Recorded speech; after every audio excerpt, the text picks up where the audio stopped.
Halo semuanya, perkenalkan nama saya Arani Artamani dengan NIM D1C024004. Saya di sini akan menjelaskan apa itu potensial listrik. Di sini satuan potensial listrik ya, kita bisa disebut dengan volt atau satuannya V.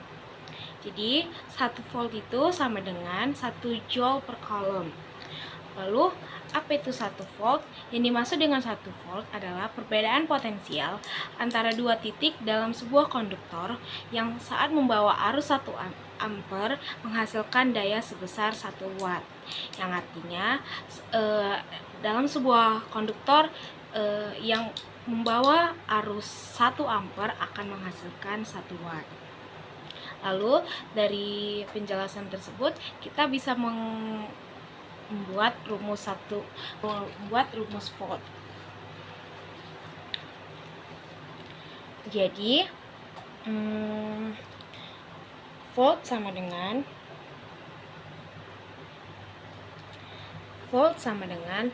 watt per arus atau ampere.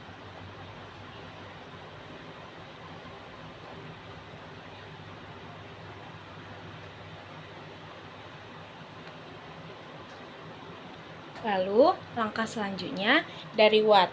Watt itu rumusnya joule per detik atau sekon.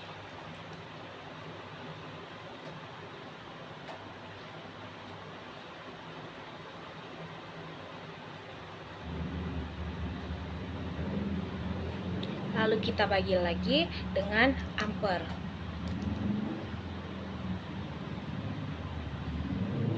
Selanjutnya kita buat si detik menjadi milik si ampere. Berarti joule per ampere per detik atau sekon. Nah, dari sini kita bisa menentukan joule per ampere itu adalah satuan muatan yang kita bisa disebut dengan coulomb. Jadi kita singkat aja, berarti joule per coulomb. Jadi rumus dari volt adalah joule per coulomb.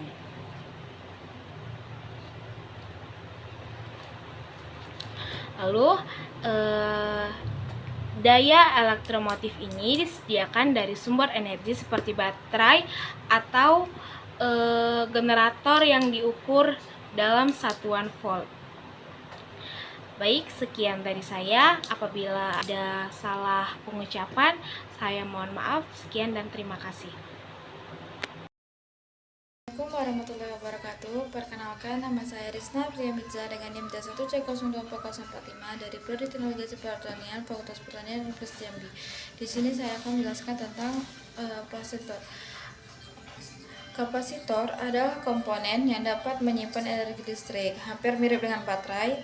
Bedanya dengan baterai, baterai mampu menampung energi lebih banyak dibandingkan dengan kapasitor dengan ukuran fisik yang sama. Tapi, kapasitor memiliki kelebihan dibandingkan dengan baterai. Kapasitor dapat mengeluarkan energi yang berada di dalamnya dengan cepat. Ada dua tipe kapasitor yang umum kita jumpai. Yang pertama adalah elektrolitik atau elko.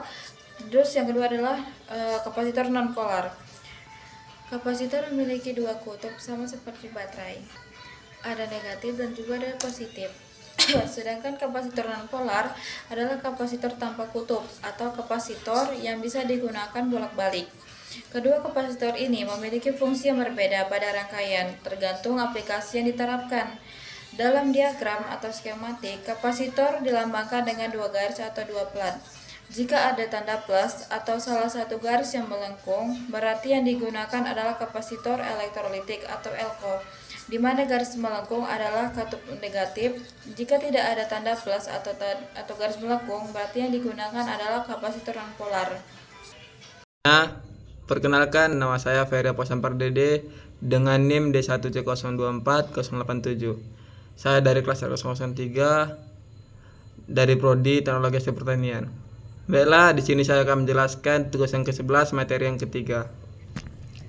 Soalnya yaitu ceritakan sebanyak 10 kalimat terkait penerapan gaya magnet atau dan magnet dalam aktivitas yang berkaitan dengan pertanian atau teknologi hasil pertanian.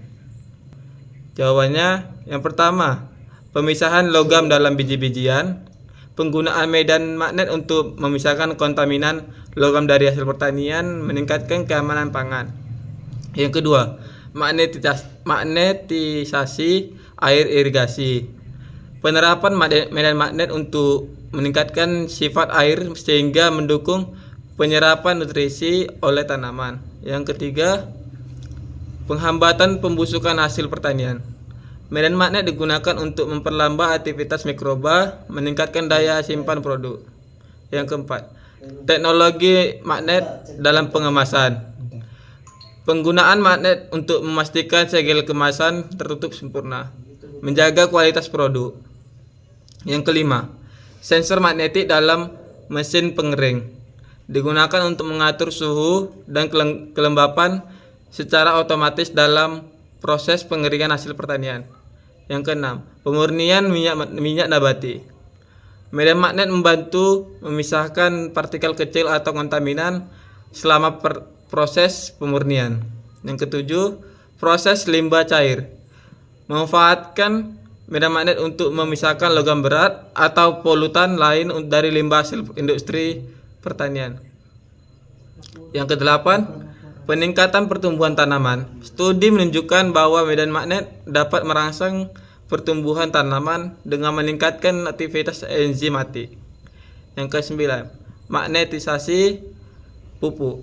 Penggunaan medan magnet untuk memperbaiki efisiensi pupuk sehingga lebih mudah diserap oleh tanaman. Yang ke-10, pengaplikasian medan magnet dalam proses fermentasi. Medan magnet membantu mengoptimalkan fermentasi hasil olahan pangan seperti keju atau yogurt dengan mempengaruhi aktivitas mikroorganisme.